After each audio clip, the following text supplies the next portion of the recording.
This week, we inducted to the Lose-A-Turn Hall of Superhumans, the anti-hero who will ensure our victory against the hordes of undead. If only he could figure out how to deal with the robots. He's Elon Musk. We're Lose-A-Turn. Welcome to it.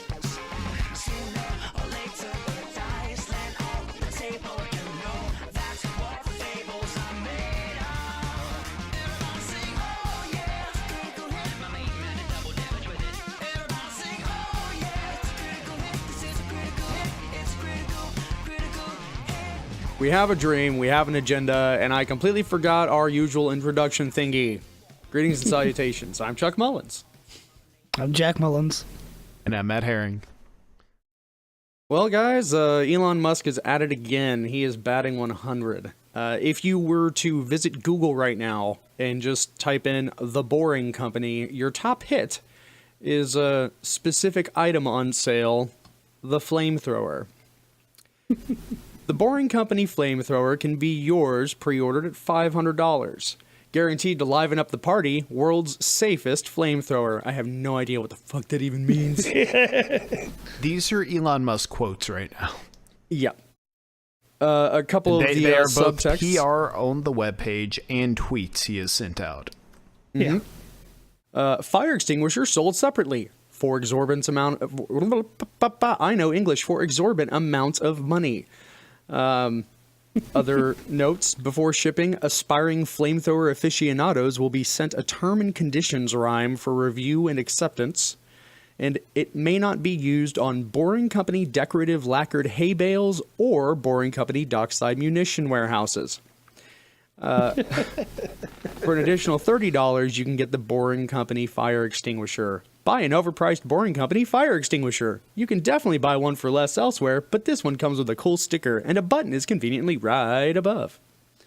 So this is amazing. To my knowledge, Elon Musk just started tweeting about this today, and surprise, surprise, there's actually a website and a product that you can pre-order for it. There were conspiracy theories about him trying to start a zombie apocalypse going on because of a few tweets that he had made. I'll look those up and we might read them in a minute. But this is kind of wonderful. It's it just brings substance to the conspiracy theory I've created about Elon Musk, that he's always going to the conspiracy theories. The Boring Company wasn't about digging tunnels for traffic, it was about creating shelters to save us from the zombies. I mean, either that or to expand the networks of the mole people. I mean, why else would the Boring Company have dockside ammunition warehouses? He's even owning up to it here. Oh my god. Kind of have a frightening point. You also gotta love the cherry on top with that extinguisher. I think it's just way too great. Yeah, it's Absolutely. I really want to see a picture of the extinguisher. I'm kind of upset that there's not one for that. Yeah. My real hope though is that the extinguisher looks exactly like the flamethrower. Yeah. I definitely hope so as well. Just you get them confused, you know. There's like a small That's how you liven up the party.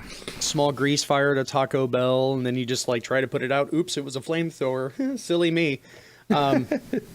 Speaking of which, Alabama this week did something quite phenomenal. Their poor Taco Bell burnt down, so the entire town held a candlelit vigil out front of the ruins of the Taco Bell. What town is this? Because it sounded like you said Montgomery. The town of Alabama. Well, Montgomery. all of Al, but yeah, no, Montgomery, Alabama. That's like maybe the one and only big city in Alabama. Was that like the only Taco Bell they had there or something, and they're just really depressed about it being gone now? No, I mean there's tons there, but wow, it was on Zelda Road. Uh-oh. It's dangerous to go alone. Take this chalupa. I might need to move to Alabama. Actually, that's Jack's line, but... Oh, yeah. I don't know. I thought I had more to follow up with this, but it's just a candlelit vigil for a Taco Bell. So it goes. I tend to stray away from like just the outlandish like crime news. I've done pretty good for the last couple of months, but I couldn't let this one go. Thank you, Texas. A man was pulled over in his Silverado, I think for speeding, some sort of traffic violation, maybe running a light. And as the officer's approaching the vehicle, he notices that there's a hot dog on the rear bumper of the truck and a small little sign saying free hot dog with an arrow pointing down to it. Apparently the dude had eaten a couple of hot dogs earlier that day and then set one on the tailgate and forgot about it and drove, across the city, ran some errands, came back to his truck and saw it there, and he was like, oh crap, that's still there? That's a pretty steady companion. So he just puts a little sign next to it and keeps it on his truck all damn day. Drives everywhere and it just doesn't fall off. When he gets pulled over... How long has it been on there? For a full day. Oh he was driving back like from Waco. He was driving like cross state. So he got rid of it after a day, or is this did he get this hot dog at McDonald's? No, he was eating hot dogs for lunch and just had one left over and set it down on his tailgate without thinking, or on his bumper without thinking about it. So the cop comes up and says, do you know why I pulled you over? Is that hot dog glued on there or what? And he's like, wait, that's still there? Oh, crap. So, this is the cop retelling the story, and he was just laughing his ass off. He was like, I drove all over Waco and back to Brownwood, and the hot dog's still friggin' there. And the cop just was like, go about your day, dude. You're good. That's the way that is your get out of jail free card, is just have a well-traveled bumper hot dog. You want the hot dog? So, this week in Geek, we have more information on Bill and Ted 3, and I don't know if anybody's excited about this other than me. I mean, I love... Okay, good. Keanu Reeves, Alex Winter, they were like...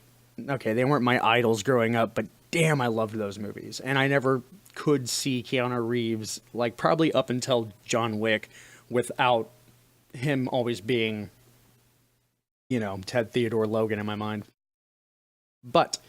So we've been hearing news about the Bill and Ted 3 for several years, and it hasn't really picked up steam until recently. It now has a name. Now, the first one was Bill and Ted's Excellent Adventure. The second one was Bill and Ted's Bogus Journey. And in absolutely not keeping with the theme of things at all, this one is Bill and Ted Face the Music, which I think is probably the worst title of anything I've ever heard. Pretty bad. It is pretty bad.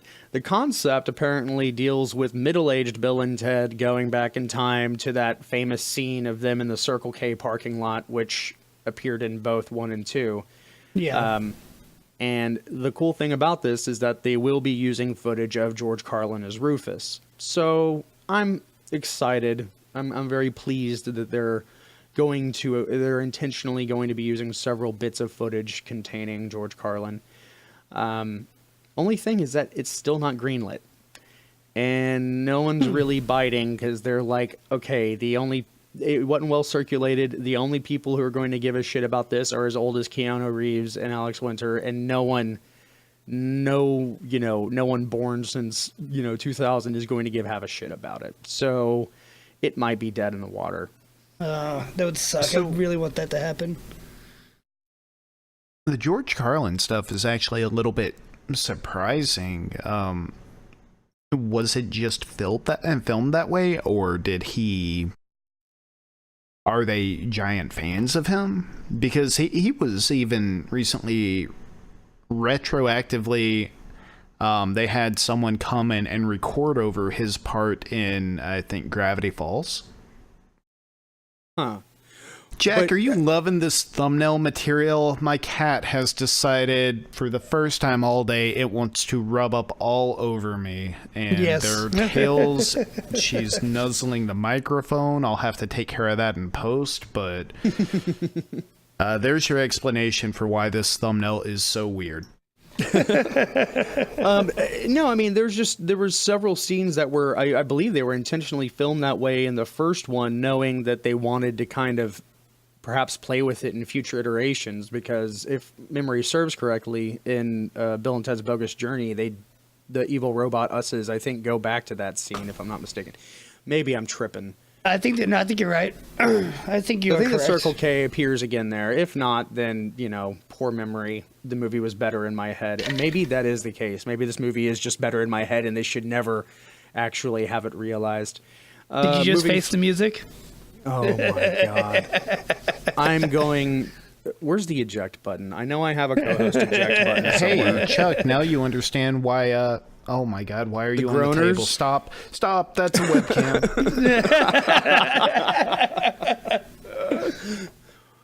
Hey, Chuck, now you understand why Jack and I groan so hard when you make your dad jokes. Yeah, Jack, keep it up. If you can siphon this guilty thing that I'm afflicted with from me, I'll let you take it. Sam Raimi's found a new gig. He's going to be working on the Kingkiller Chronicles. And I think... That's an emotional roller coaster for me. That sentence is...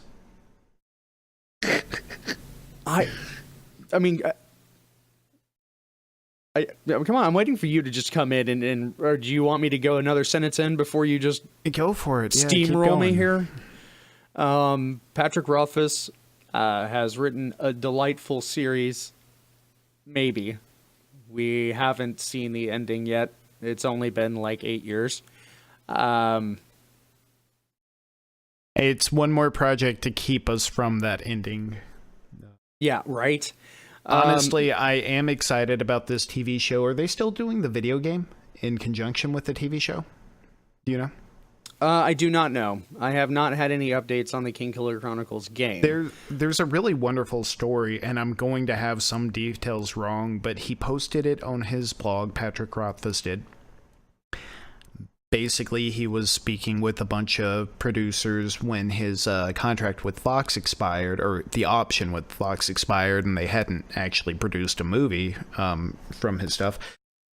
And a few people came through, and he was, pretty worn down, saying, no, I'm not okay with what you have planned for my work. This is very intimate to me, so... thanks for offering money. I'm not going to accept it.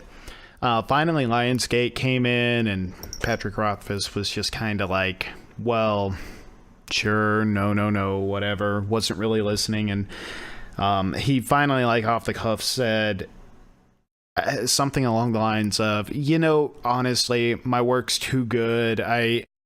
I want it to be in a TV series, not a movie. And they immediately just said, yeah, okay.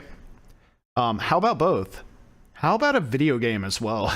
And so the story went something like that, and he was shocked and almost fell out of his seat, and he finally woke up, and so he was very happy to work with Lionsgate.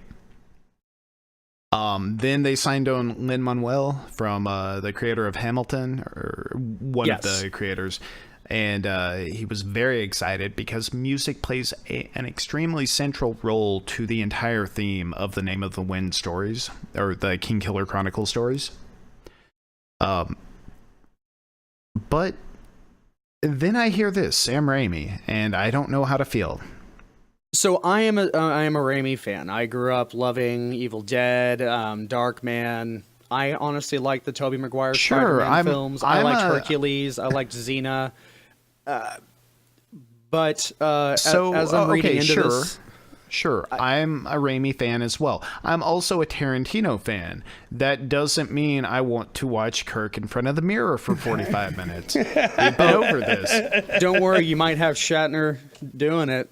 He announced yesterday that he's like, if the script doesn't suck, I'll be in it. Well, the script's not going to suck on its own. We know Tarantino's There's a little bit of that Shatner help. And Shatner's enough of an egotist to look past it, so I think we're doomed there. I mean, Lin-Manuel Miranda has a pretty good track record, and he's being hired on as the creative producer. Does he have a track record though? I would certainly He's say got so. Hamilton. Well, that's one of the most recent things he's done, but he's like 3 into his EGOT. I mean, I think that he's received Tonys, Oscars,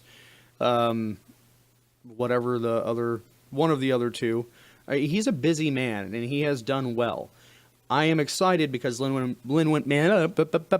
English is my first language. Lin-Manuel Miranda.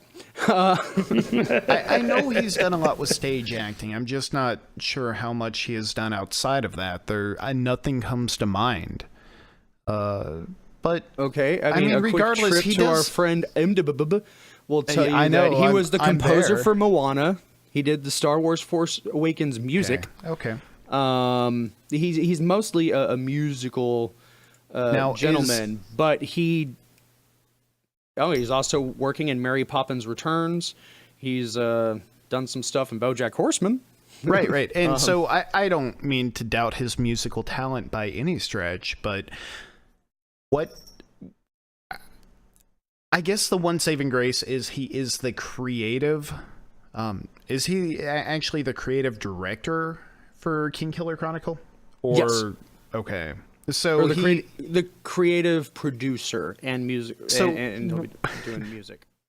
So we're not going to end up with Quoth having a chainsaw arm or these fleshy appendages from his beaten limbs and maybe coming out of his torso. I mean, I could only hope so. But Lin-Manuel Miranda is also doing work on the TV show. So he's going to be cross-platform to both the movie and TV show. So I hope you like it. Fantastic. The thing that I just stumbled across that scares me, because I'm all for Sam Raimi, and I'm willing to give him, my support, is the person giving the script treatment is an almost unknown, maybe not entirely unknown, but a new writer, Lindsay Beer. Last name's Beer, so I like her. But she recently served as a writer on Transformers: The Last Knight. And based on her IMDb, she's working on a new Dungeons and Dragons movie. Because the last few attempts at doing a Dungeons and Dragons movies worked so well. Garbage, yeah. Barbie? Working on Barbie? It's super popular on Netflix right now. I know that. I've seen kids just staring at it, and there's a lot of screeching going on in those shows. But and she's doing a new short circuit. Excuse me. So oh wow, she's busy right now. I don't know if that necessarily means that this is going to be a great thing or not. So I don't know. This is anyone's. So Shelby was actually the one who told me about this article earlier, and I mean, my response to her is what it'll be on this show. Are you excited for the Kingkiller Chronicle? No, I'm just kind of waiting with bated breath. I don't trust them to get it right. I recognize that there's a monumental challenge in bringing this over to film.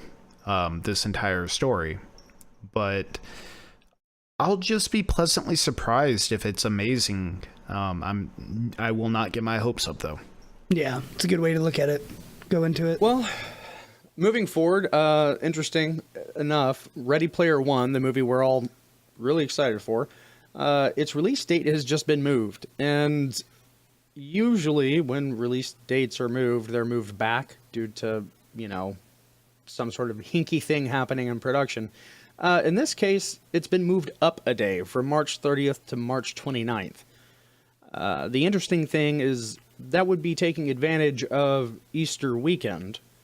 This is a movie completely focused on Easter eggs. And I can't help to think that this itself is probably another layer of mystery. And the date has to be important somehow. So I won't be sleeping at all this next week. I'll just be trying to figure out exactly what kind of wool they're pulling over our eyes here. There's something going on here. So my personal theory about them moving the date up is that they are only trying to encourage or re-energize the attention around the fact that there really are Easter eggs to this movie. This is a great way to get podcasters, news outlets. I mean, The Verge. I'm sure you're going to see all over people talking about, oh, Easter, it was moved one day right in that same week. Guess what? This this book series is they have a lot of Easter eggs. They did real life Easter eggs for the book, and they're doing real life Easter eggs for the movie, and you can find them and win a prize. And which I think that's good. Like, however, I don't want to. I mean, I don't want to discourage anyone from playing this Easter egg game however they want to. I do think there is a lot to consider in whether or not this is a false clue or not. You think this is a red herring, huh? Oh, you took it back from Jack. Okay, let's see if we can pass it back. There's a Mighty Ducks TV series in the works. I am excited for it, except for, is it still going to be... Emilio Estevez? Yeah.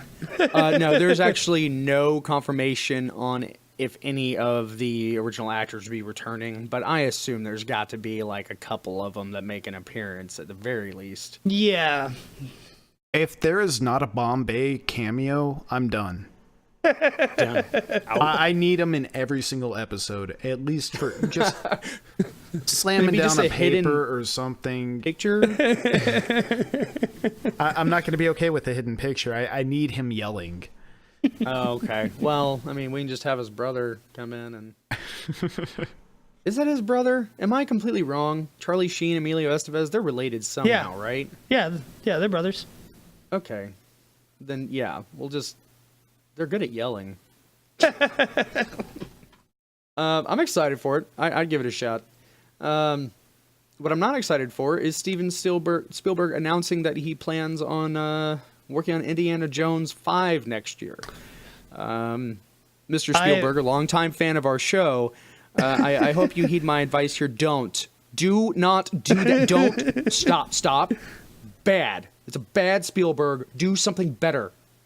I'm excited you're working on Ready Player One. We are not ready for you to do this ever again. Let it go. So I heard about this back whenever they're doing, what is it, Star Wars Episode 7? Was it that? Yeah, Episode 7? Probably. And apparently whenever... God, I'm just blanking. What's Han Solo's name? The actual actor. Harrison Ford. Harrison Ford, thank you. Completely blanked. Yeah, Jack. Shut up. Who doesn't know? I couldn't remember his name either, but... But yeah, Harrison Ford, whenever they asked for him to come back on Star Wars, he said he absolutely would not do it unless Spielberg let him do another Indiana Jones. Oh, that's right. I remember hearing about that. I mean, really, though, at this point, you can just kind of keep pushing the movie back a few years. And everyone will be happy. Like, Harrison maybe that's Ford. what this is. Maybe this is just the stringing of the carrot. We can all hope. Oh, God. So, Was that joke too much? I'm sorry. I apologize, Harrison Ford fans. He's not that old. I have an Amazon Alexa Echo device here, and I use an Android phone, so I've got my OK Google thing kicking, and even though I know it's totally listening to me and recording everything I say and just selling that information, I'm still okay with having these smart devices and these virtual assistants. And I didn't realize what I was really missing is a nerd-specific, gamer-specific virtual assistant.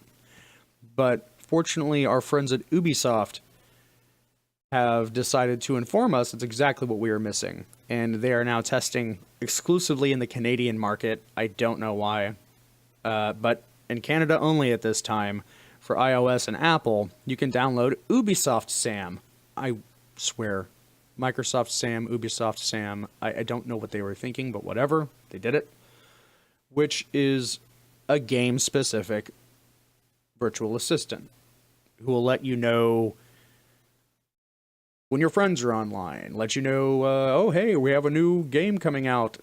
And you just say, hey, show me a trailer for that. Or So whatever. basically, I can say, okay, Sam, text Zero Dingo, hey, buddy, you want to come play this game with me? Or you want to join this instance or dungeon or whatever game you're playing?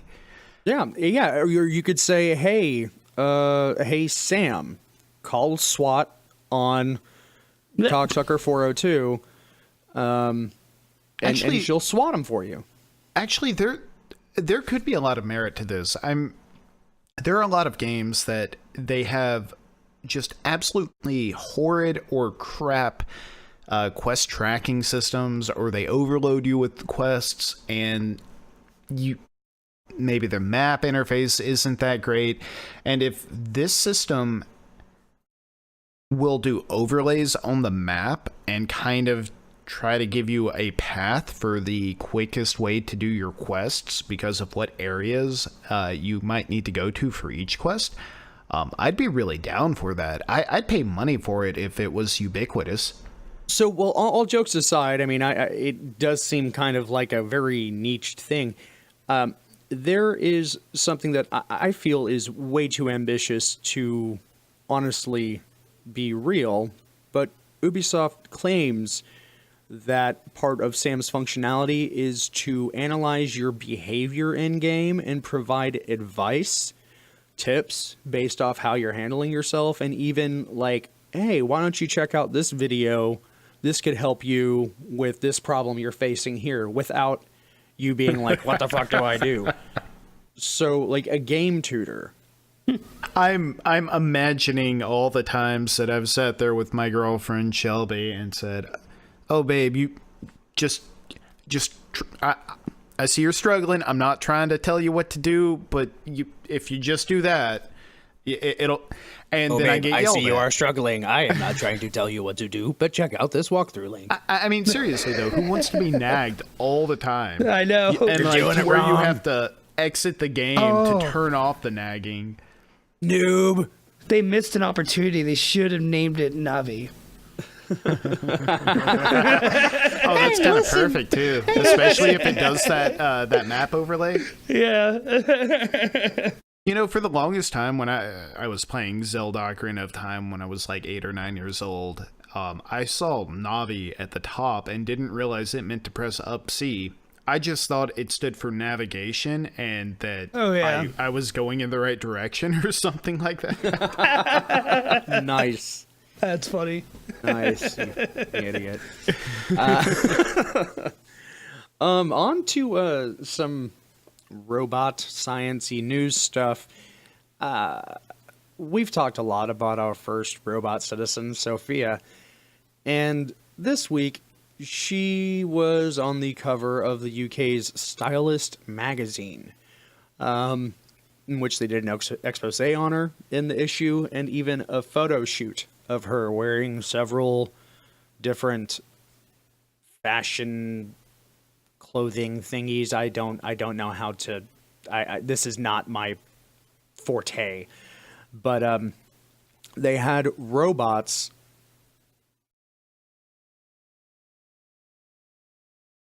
No, you don't. Oh, okay. They had robots taking pictures of a robot while she was wearing whatever fashion-y dresses and whatever. Those are good words, by the way. So and this was like the celebration for their 400th issue. So it was a big milestone issue, and they decided to make it all sorts of robotic focused. So additionally, this week, New York has a specific gentleman's club that will be showcasing 2 robotic strippers by the name of R2DD and Triple CPU. No. So this means the robots are taking our jobs both in and out of clothing.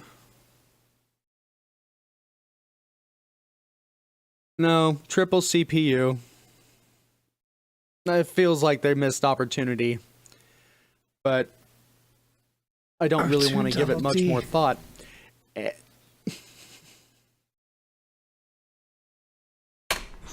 Hi, I'm Matt, and I left a cough button on. So, some good radio. So yeah, the joke that y'all missed was triple CUP, and yeah, it kind of fell flat.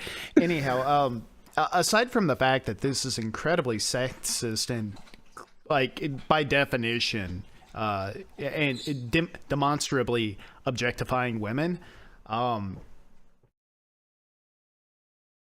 do we stop it?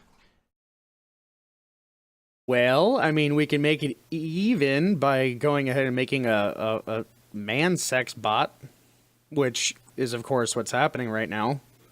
Oh, jeez. Though, I mean, maybe the intention was not to come across sexist, but they kind of weren't able to thread that needle, because one of the first things they said about it is, this is going to be significantly different from our female models by the fact that it will be corded. You'll need to keep it plugged into the wall because this thing will go all night long. You'll never need to get up or whatever. I mean, all women want is for a thing to just stay there and whatever, motion ad infinitum.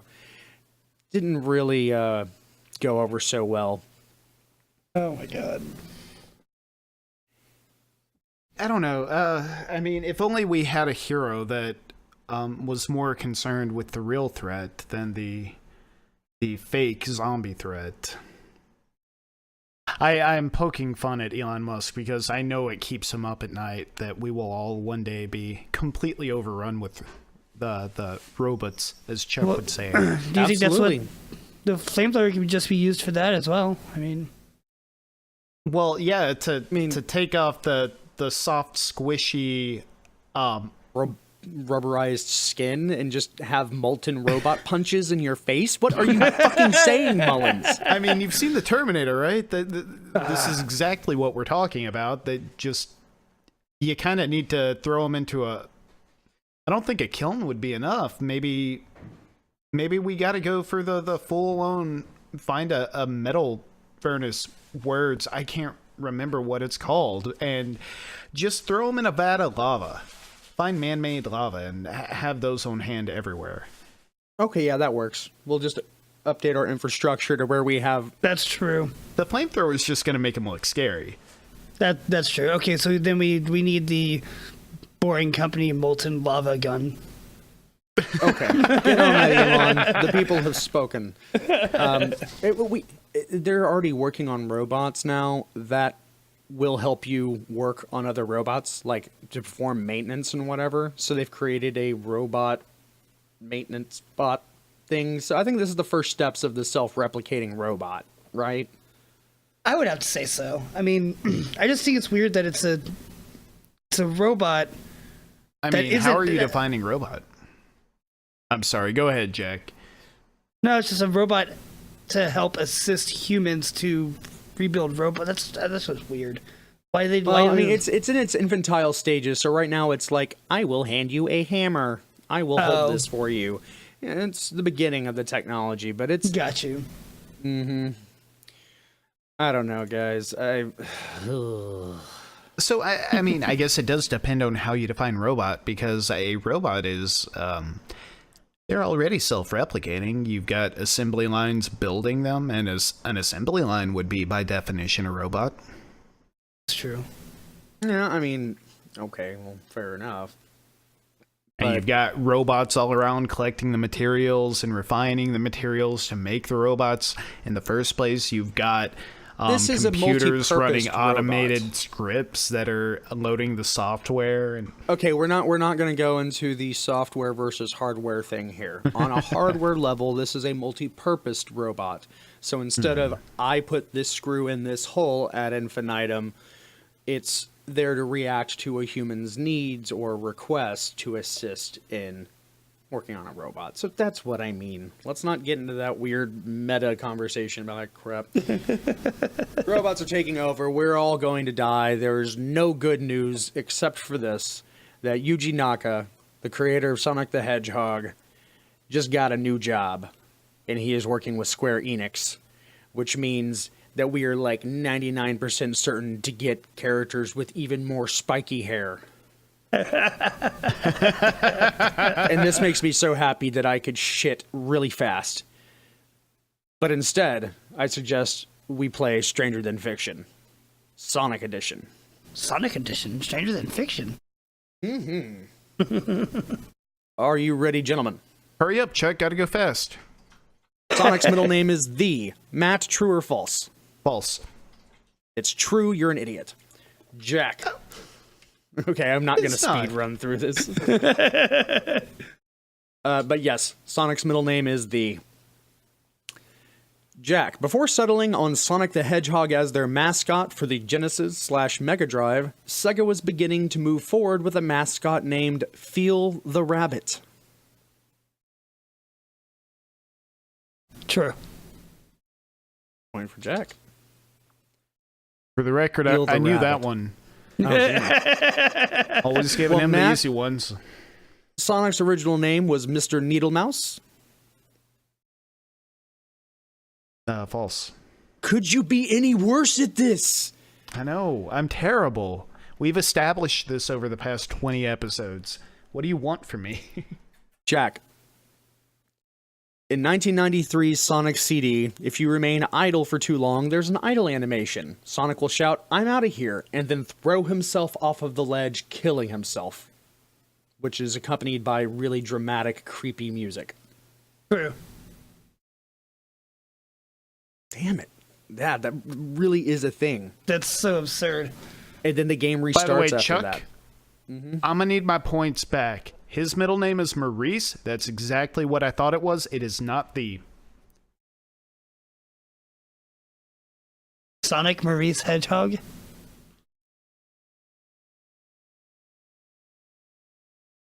I hate it whenever there's conflicting sources, because I think we actually did say that Maurice was his middle name in a previous Stranger Than Fiction. I'm pretty sure we did. Curses. Damn it! Okay, you get a point for that just because I'm an idiot. Thank you. Thank you. You get 2 points for correcting me. So now it's a tie. Damn it. Alrighty then. Matt. In Sonic 1 on the Genesis, the Sega chant at the startup screen took 1/8 of the entire cartridge's storage. It took up more space than many of the levels. True. Alright, look at you. You earned your own point. You're a good trivia boy. Wasn't it the audio for it? Yep. Yeah. That's exactly it. Just the audio proportion. Mr. Jack. Dr. Eggman was first intended to appear in Sega's canceled title, Bill's Tomato Game. The prototype cart of this game has since been released in 2014. I want to say false. Damn. All right. So that's a solid tie. 3-3, folks. Very nice. I still wouldn't call it So- solid. You gave him 2 points back. I had to fight for my points, so you just had to guess for your points. Bastard. Yeah, y'all keep filibustering and talk crap because I realized that I don't have a tiebreaker this week. Well, I mean, in fairness, that's really on me. I've never actually merited a tie before, so this is kind of a first. We're breaking. This is Lose a Turn history in the making right now. Everyone should be super happy that they're watching this and they get to listen to my dulcet tones as I filibuster more and more for Chuck, who I'm clearly still has listening. no I'm just idea raptured what by the what you're saying. tiebreaker is right now. This isn't even a real Okay. tie. It's still not a real tie. So, in Sonic Mania, there is an Easter egg that if you hung from a very specific chain in a level, and you input a frequently used Sonic level select code, and then you pass through a speed buster, the sound effect of that speed booster is replaced by a clip of a famous YouTuber who is known to go on rants, has a very deepish kind of voice, talks a lot of Eagle Raptor? shit. Talks a lot of shit. Markiplier. He does not talk that much shit. His videos frequently showcase clips of him being frustrated with a game or outright doing exactly what you shouldn't do in a game. One of his videos involves Hitman and how to Donkey? Yep. Damn it. Nice. Video game donkey. Yep. Really? In Sonic Mania? Sonic Mania. Yep. So they're fans of him as well. That's so. pretty awesome. I need to look up whether or not he has a response to that, because he is a pretty big fan of Sonic. If you watch any of his stuff, I forgot about Donkey. I need to watch more of this stuff. He had some pretty funny stuff out recently. So, Matt, I have to acknowledge the fact that I think this is your very first full-on win. I know it may actually be. I'm almost certain I've never actually won a tiebreaker before. So now it's time for the second tiebreaker. Jack, are you ready to obliterate Matt? Okay, I kid. Matt, congratulations. You finally won. You. So, I mean, Jack was at like 10 in a row, so... That's true. It was getting a little boring. Company. Oh, God, that's 2 for me. Oh. Do we need to just shut the show down right now? I think so. Okay. I have 1 win for you, gentlemen.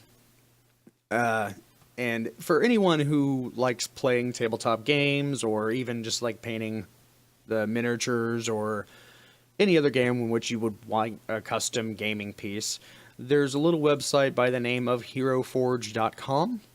And as soon as you log in, or as soon as you just go to the website, you're treated to essentially a character generator that allows you to choose genres, the race, and all the different body parts, clothings, whatever you want for the base, whether they're on a mount, what position they're in. And you can choose from whether or not you'd like this figure to be made of cheap plastic, very special hard plastic, bronze, silver, I think, is even an option. Am I crazy about saying silver? No, it's just steel, bronze. Or you can download the digital file and 3D print the figure for yourself. I think it's $5 for the digital download. But yeah, so if you'd like to give someone a special gift by turning them into a miniature that they could use in D&D, I mean, just go to Hero Forge, and That's it's actually pretty not even cool. that badly priced. I think that some of the standard sized plastic ones start at $30. Okay. So, Did you yeah. say whether or not they allow you to upload like your own 3D printer schema for a figure?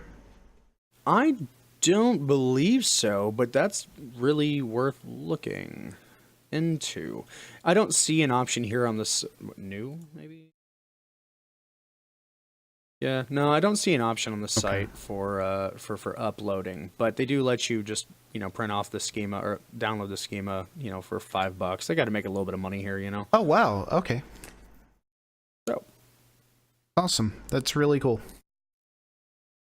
Jack, do you have one this week? I think mine has to be the Boring Company fire extinguisher. That's just too good. That's too great. It just is makes pretty phenomenal, yeah. It makes my heart happy. All right, well, I do have a win. I'm sorry, classic Matt style. It's going to be a little bit longer. he's already sold more than $3.5 million worth of flamethrowers. We are all going to die. Oh my god. That's wonderful. And those flamethrowers are actually, they're really sleek looking. Yeah, they are. You know, every time Elon Musk does this, I just want to point this out. He's getting an interest-free loan.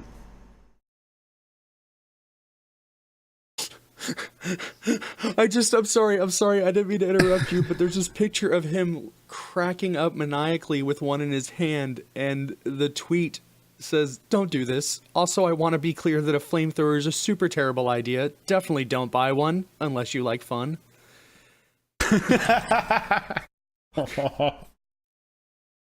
And I guess what I was going to say about Elon Musk is just that he's anyone who questions his intelligence, He's super successful. He's made multiple million to billion dollar businesses. And he just, anytime there's doubt about one of his products, like what's going on with Tesla right now, he's able to funnel money back into his R&D by getting these interest-free loans, like he did with the most recent Tesla pre-orders, and with this as well. Yes, he does eventually have to use that money to build the product, but is there even a release date on these flamethrowers? I mean, they said they had 20,000 in stock. So, I mean... Well, it's all pre-order, though. Yeah, and the Alcohol, Tobacco, Firearms, and Explosives says that any flamethrower that shoots less than 10 feet is all right to go. Oh, wow. I mean, if anything happens, he can just give the money back a couple of years later, and it was an interest-free loan. Yeah. He's super intelligent, and he does have the means to make this happen, but that as a fact slips under the radar a lot. Anyway, my win. I'm sorry, derailed us far too much. I was listening to the Weird Things / After Things podcast. Two separate podcasts. One is just kind of about Bigfoot and people who like to have fun speculating about weird things going on. The other's about creative endeavors and being an entrepreneur and how to self-start and kind of build your own personal brand and become a successful individual. And I really like their takes on things. In the past, I've heard them make multiple podcasts where they talk about, hey, it's the new year. We don't really do New Year's resolutions, but, you know, we do try to level up every year. So what's your plan? And of course, you know, it being January, they started having that conversation. And it's the first time I kind of super took that to heart and realized, yeah, I need to level up in some big ways. And in the past, I've looked back over the past 5 years, and there are things that I've been planning or meaning to do for 5 years, and I never do them. A lot of it does have to do with anxiety and how daunting the tasks are, and I may remember them a few times over the course of the year. And when I remember them, I try to sit down and do them and say, no, I've only got an hour and a half right now. I don't have the 8 hours it's going to require. Or I really need to come up with the schedule for this.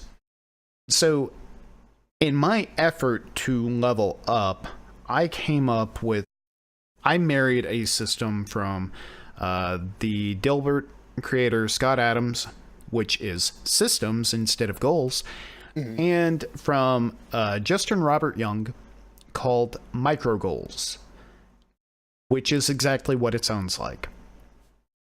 And so now every morning I wake up, I have a very short to-do list for this purpose of 3 micro goals to do that day.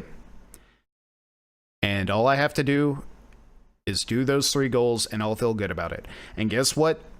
Some of these things are things I've been planning on doing for 5 years that have never shown any meaningful, I've never developed meaningful habits around that. I've never grown significantly in those areas. And now if I just do this over the next 5 years, I'm guaranteed to... These are things that are going to take me literally less than 10 minutes a day. But 10 minutes a day for 5 years is an insane amount of time, and I will be an expert in some of these fields if I keep this up. Now, the goal is, quote, goal.